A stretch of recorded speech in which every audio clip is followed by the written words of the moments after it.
बहुत पहले की बात है। दूर ईस्टर्न यूरोप में बड़े बड़े पहाड़ों के बीच एक छोटा सा गांव था। वहाँ एक वाइज ओल्ड लेडी रहती थी, इलारा।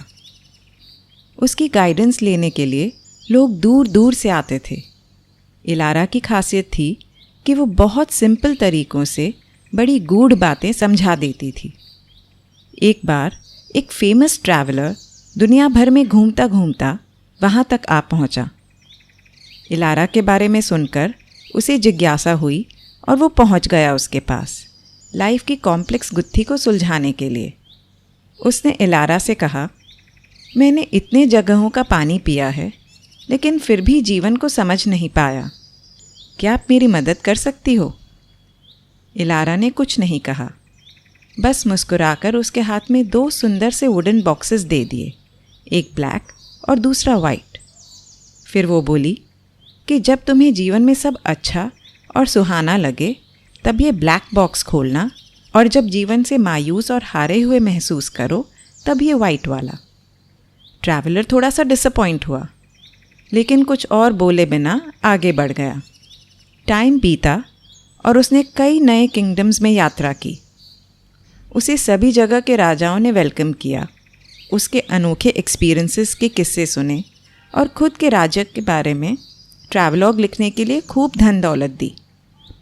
उसकी किस्मत 7वें आसमान पर थी और वो भरपूर जीवन जी रहा था। अपने इस अच्छे टाइम में वो इलारा की डब्बियाँ भूल गया और वे उसके पुराने बैग में रखी रहीं। फिर कुछ और टाइम बीता और वो जिस राज्य में रह रहा था वहाँ लड़ाई छिड़ गई। दुश्मन जीत गया और खूब डिस्ट्रक्शन और लूटफाट मच गई। एक जनूनी भीड़ आई और उसका घर जलाकर चली गई। जैसे तैसे जो सामान हाथ में बटोर सका उसे लेकर वो अपनी जान बचाकर भागा। अचानक से ही उसका जीवन पूरा उल्टा हो गया था। सपनों का जीवन जीते जीते वो एक ही दिन में सड़क पर आ गया था। उसे कुछ भी समझ नहीं आ रहा था कि लाइफ के इस मोड़ पर वो क्या सोचे और क्या करे। तब उसकी नज़र उसके पुराने बैग पर पड़ी, जो बचते हुए उसके हाथ लग गया था। उसे इलारा के बॉक्सेस की याद आई और उसने बैग में से ब्लैक वाला बॉक्स निकाला। बॉक्स खोला तो उसकी खुशी का ठिकाना उसे इलारा के बॉक्सेस की याद आई और उसने बैग में से वाइट वाला बॉक्स निकाला। बॉक्स खोला तो उसकी खुशी का ठिकाना नहीं रहा। उसमें एक बहुत बड़ा डायमंड था। अब इसे बेचकर वो वापस से अपनी ज़िंदगी शुरू कर सकता था। उसके पास इतने टाइम से इतना बड़ा खजाना था, लेकिन उसने कभी उस पर ध्यान ही नहीं दिया था। अब उसे दूसरे बॉक्स को खोलने की भी जल्दबाजी हो गई। जब वाइट डब्बे में इतना कीमती गिफ्ट था तो ब्लैक डब्बे में भी इससे बढ़कर ही कुछ होगा। लेकिन खोलने पर उसमें सिर्फ एक गंदा सा कोयले का टुकड़ा निकला। उसे इसका मतलब समझ नहीं आया और वो सोच में पड़ गया। तभी उस कोयले के नीचे दबा उसे एक पेपर का टुकड़ा दिखा। निकाल कर देखा तो इलारा का लिखा हुआ एक लेटर था उसके लिए। उसमें लिखा था, मैं समझ गई थी कि तुम्हारे अच्छे समय में तुम ये भूल जाओगे कि जीवन चक्र कभी एक सा नहीं रहता। अगर आज दिन है तो कल रात होगी, आज खुशी है तो कल गम भी हो सकता है। लेकिन ये सब लाइफ के अभिन्न पहलू हैं। ये हीरा और कोयला दिखते एकदम ऑपोजिट हैं, लेकिन एक ही चीज़ के बने हुए हैं। इनका एसेंस सेम है। लाइफ भी बिल्कुल ऐसी ही है। एक के बिना दूसरे के अस्तित्व का कोई मोल नहीं। इसलिए अच्छे वक्त में बुरे को न भूलना और बुरे वक्त में उसे स्वीकार करना और अच्छे की उम्मीद बनाकर रखना, यही है लॉ ऑफ ड्यूअलिटी। और ये ड्यूअलिटी इस लाइफ और सारी क्रिएशन का बेस है। इसके बिना लाइफ को एक्सपीरियंस करना ही पॉसिबल नहीं।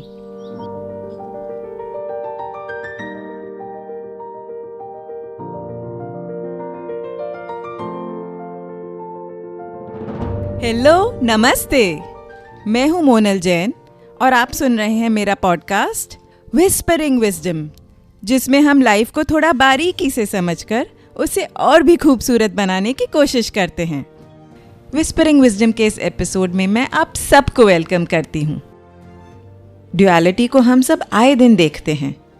हम बचपन से ही ऑपोजिट सीखते हैं, up down, big small, hot cold, young old और सबसे difficult to understand, good and bad. ये वैसे ही है जैसे opposite sides of a coin, लेकिन इन दोनों को मिलाकर ही कॉइन बन सकता है। उसका कोई मीनिंग होता है, कोई एक साइड से कॉइन नहीं बनता। तो अगर कोई भी लाइफ के एस्पेक्ट को समझना हो तो उसके ऑपोजिट को समझे बिना उसे नहीं समझा जा सकता।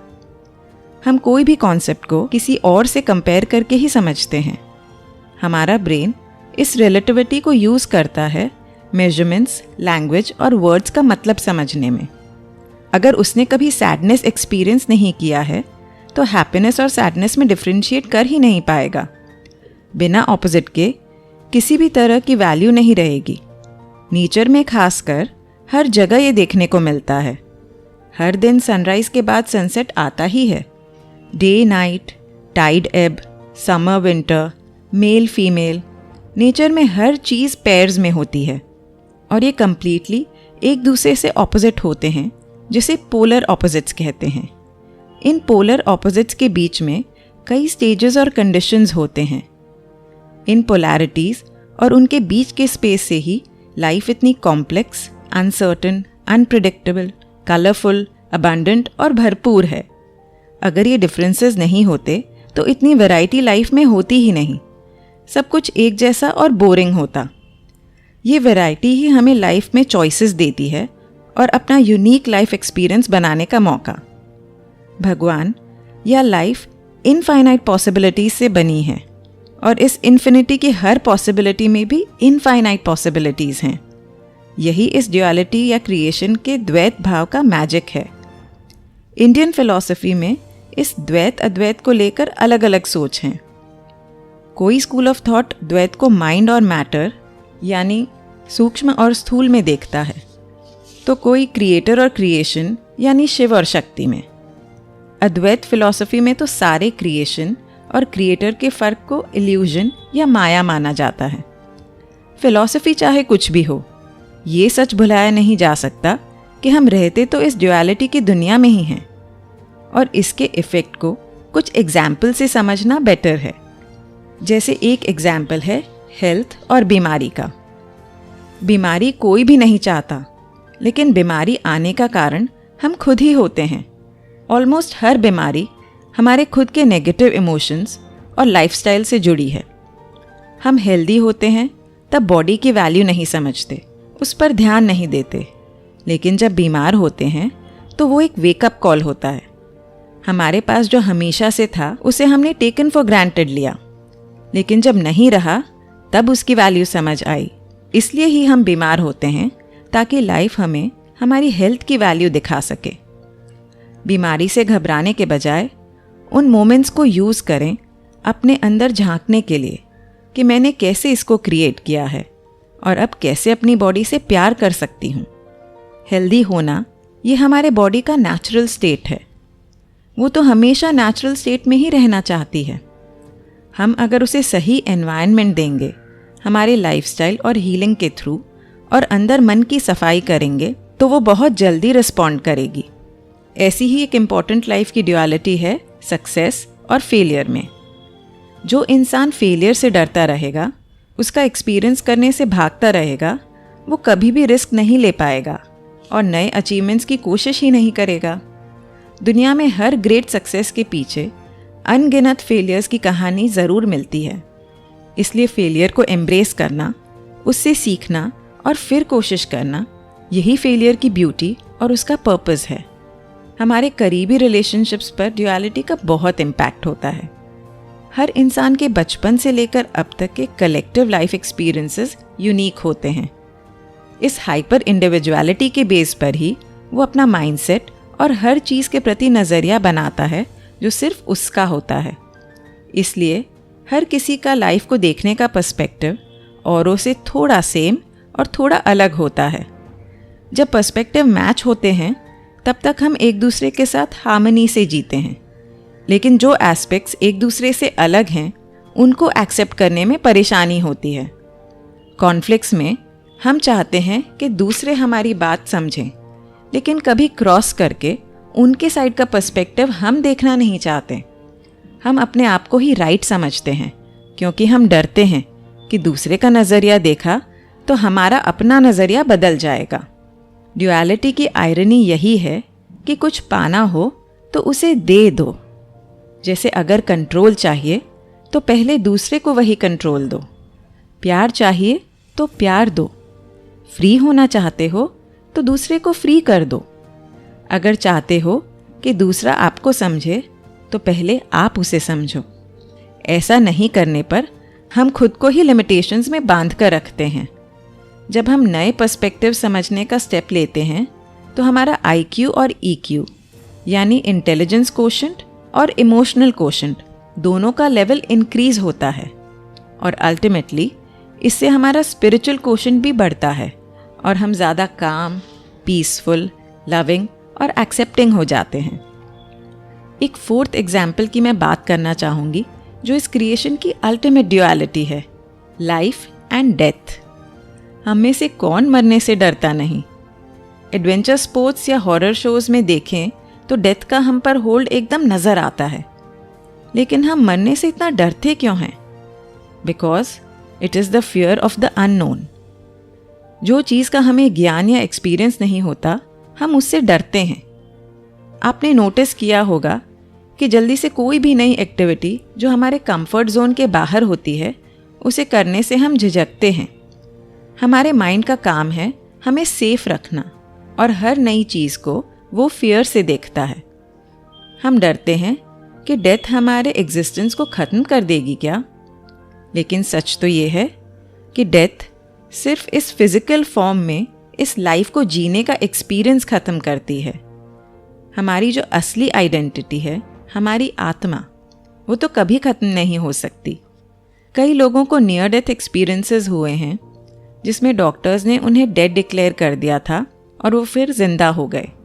ऑल्सो जब किसी का कोई नियर एंड डियर वन मर जाता है तो कई बार उन्हें वो दिखते हैं या कोई मैसेज मिलता है कि हम ठीक हैं। इनमें से किसी ने भी कभी कोई तकलीफ़ होने की बात नहीं की, बल्कि उस स्टेट को बहुत पीसफुल बताया है। डेथ के एक्सपीरियंस से डरना और उसके बारे में लंबी लंबी कहानियाँ बनाना तो जिंदा इंसानों का काम है। क्या ये भी हो सकता है कि मरने के बाद हम एक ब्यूटीफुल नॉन फिजिकल एग्जिस्टेंस का हिस्सा बन जाएं? ये तो मरने पर ही पता चलेगा। लेकिन डेथ की नॉलेज होने का हमारे इस लाइफ में क्या पर्पस है? अब ये तो नहीं हो सकता कि हम डेथ को वैल्यू करना छोड़ दें और रिस्की बिहेवियर करके उसे अनटाइमली इनविटेशन दें। इसका पर्पस है लाइफ की वैल्यू को समझना। लाइफ इतना प्रेशियस गिफ्ट है जो हमें बहुत मुश्किलों से मिला है। इसका हर पल कीमती है। हम इस बात को भूल जाते हैं और अपने डर और सोच के पर्दों से अपने आप को ढक लेते हैं। जिंदगी को बहुत छोटा बनाकर जीते रहते हैं। छोटी छोटी बातों को उसके कद से बड़ा बनाकर मन में बसा लेते हैं। मैं और मेरा, इसके भ्रम में इतना खो जाते हैं कि अपना असली पावर कभी एक्सप्लोर ही नहीं करते। अगर सच में जीना सीखना है तो छोटे बच्चों से सीखना चाहिए। जब तक हम स्मार्ट एडल्ट्स उनको हमारा दुनियादारी का नॉलेज नहीं सिखाते, तब तक वो एक प्योर और पावरफुल स्टेट में जीते हैं। ड्युअलिटी दुनिया के हर प्लेजर, हर डिज़ायर का सोर्स है और साथ ही वो हर सफरिंग को भी जन्म देती है। डिफ़िकल्ट पाथ पर चलना किसी को अच्छा नहीं लगता, लेकिन वो तकलीफ़ ही उसके बाद मिले आराम का सुकून देती है। लाइफ के चैलेंजेस में इंसान को लगता है कि मेरी कोशिश ही इसको चेंज कर सकती है। वो कोशिश करता रहता है, just doing and doing and doing. कोशिश करते करते वो थक जाता है, हार जाता है, परेशान हो जाता है। लेकिन हर बार हालात से लड़ना ही सल्यूशन नहीं होता, बल्कि उसे एक्सेप्ट करके उसमें पूरे भरोसे और पेशेंस से जीना और जो अगला सही स्टेप दिखे उसे करते जाना, यही हमारा धर्म है। इससे इंसान डूइंग से बीइंग स्टेट में आ जाता है। बीइंग में आने से जो भी सिचुएशन है वो हमारे थ्रू होती है और ना कि हमारे साथ। सिचुएशन तो वैसी ही रहती है, लेकिन हमारा उसके तरफ एटीट्यूड बदल जाता है। हम जो पहले उससे दुखी हो रहे थे, उसके अंदर जी रहे थे, उससे हम बाहर आ जाते हैं और उसे सिर्फ देख सकते हैं। ये मुझे हो रहा है के बजाय ये मेरे द्वारा हो रहा है। लेकिन हम ऐसा नहीं कर पाते क्योंकि हम डर और इनसिक्योरिटी में जीते हैं। हम डरते हैं कि अगर हमने कोशिश छोड़ दी तो न जाने कैसे चेंज आएगा, कोई मौका हमसे छूट ना जाए। लेकिन ये लाइफ का सबसे बड़ा पैराडॉक्स है। जब हम किसी चीज़ को ज़ोर से पकड़ कर रखना चाहते हैं तो वो उतनी ही हमारे पकड़ में आनी मुश्किल होती है। जब तक हम सिर्फ खुद पर भरोसा रखते हैं बजाय कि भगवान पर, तब तक हम उसमें फंसे रहते हैं। जब हम लव और भरोसे से तकलीफ़ को एक्सेप्ट कर लेते हैं कि यूनिवर्स ने मुझे ये दिया है तो इसका सल्यूशन भी वो ही देगी, तब हम उस रिस्पॉन्सिबिलिटी से फ्री हो जाते हैं। एक रियल पॉजिटिविटी आ जाती है क्योंकि हमने यूनिवर्स के आगे सरेंडर कर दिया है, उसकी शरण में आ गए हैं। और जब यूनिवर्स को हम ये पॉजिटिव एनर्जी देते हैं तो वो भी हमें वापस वही देती है और सल्यूशन के हम पास हो जाते हैं। यूनिवर्स, प्रकृति, क्रिएशन, ये किसी से भी कोई बायस, कोई पक्षपात नहीं करती। उसके लिए सब समान हैं। आप उसे जो दोगे आपको वो वही वापस दे सकेगी। आप पॉजिटिविटी और शुक्राना दोगे तो वो और शुक्रगुजार होने का चांस देगी। और अगर आप लाइफ की कमियां गिनते रहोगे तो वो कमियां ही दे सकेगी। हर चीज़ अपने नियम से बंधी है। जब सही वक्त और मौका आता है तब सब अपने आप अपनी जगह सही हो जाता है। लेकिन आखिरी सवाल ये है कि ऐसे द्विभाव, ड्यूअल कॉम्प्लेक्सिटी वाली दुनिया आखिर भगवान ने क्यों बनाई? क्योंकि जब कुछ भी नहीं था तब वो अपने आप को कैसे जानता? क्या कोई चाकू अपने आप को काट सकता है? कोई आग अपने आप को जला सकती है?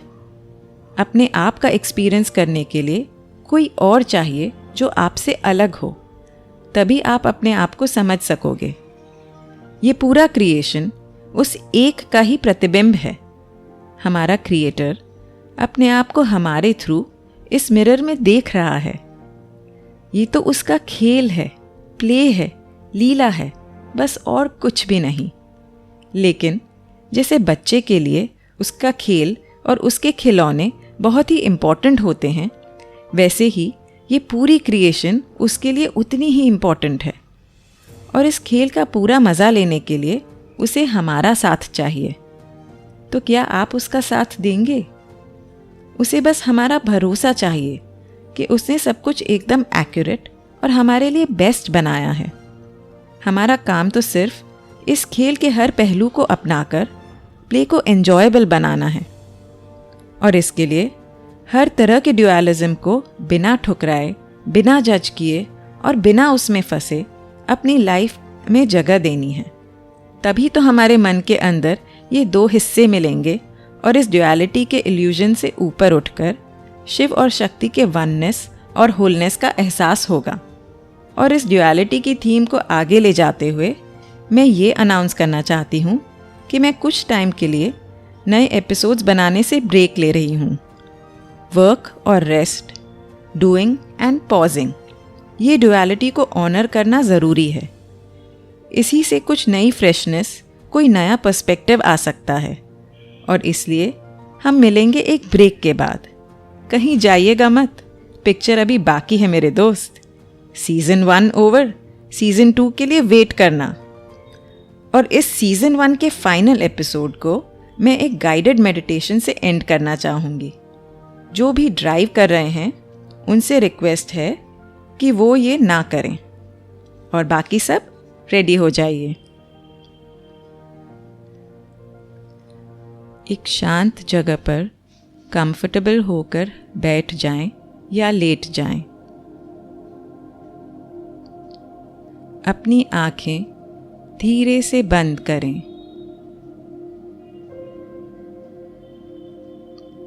एक लंबी गहरी सांस अंदर लें। अपनी बॉडी को कंप्लीटली रिलैक्स करें। माइंड के हर टेंशन को भूल जाएं। जब आप सेटल होने लगें तब इमेजिन करें कि आप एक शांत, बिल्कुल स्थिर, सुंदर लेक के पास हैं।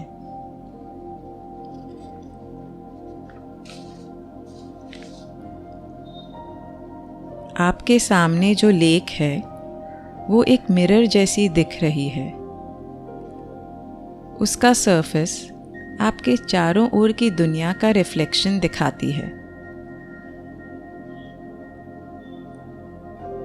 जैसे ही आप लेक को देखते हैं, उसमें लाइफ के हर ड्युअलिटी की झलक दिख जाती है।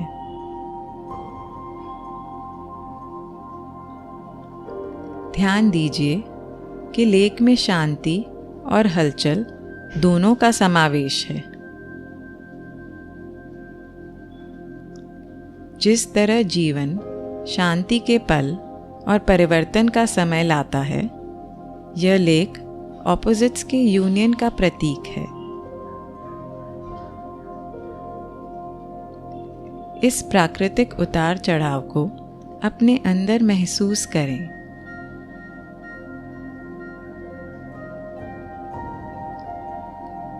देखें कि कैसे लेक का सरफेस स्मूथ और काम है, फिर भी लहरों से परेशान भी हो सकता है, हमारी भावनाओं की तरह।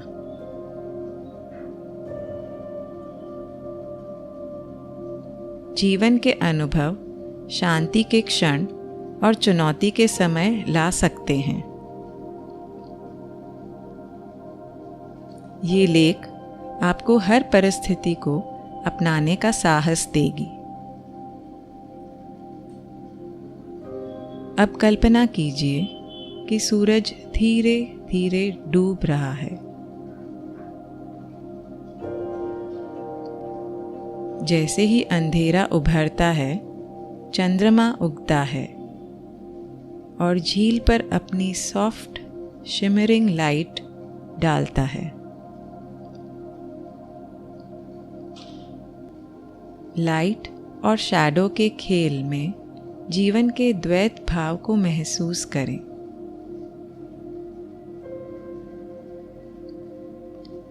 दिन और रात एक साथ रहते हैं पूरे हार्मनी के साथ, जैसे सुख और दुख आपके भीतर रहते हैं।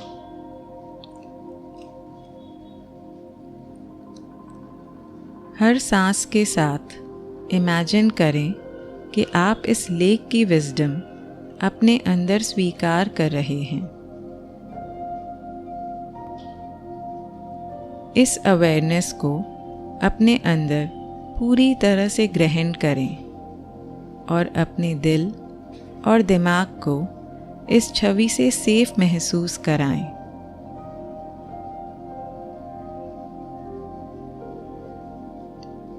अब मेडिटेशन के एंड में लेक को इस इम्पोर्टेंट लेसन के लिए थैंक यू बोलें।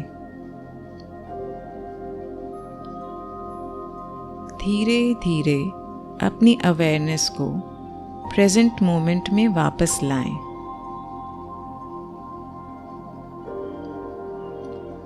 अपने हाथ पैर की उंगलियों को हिलाएं और जब आप तैयार हों तब धीरे से आंखें खोलें।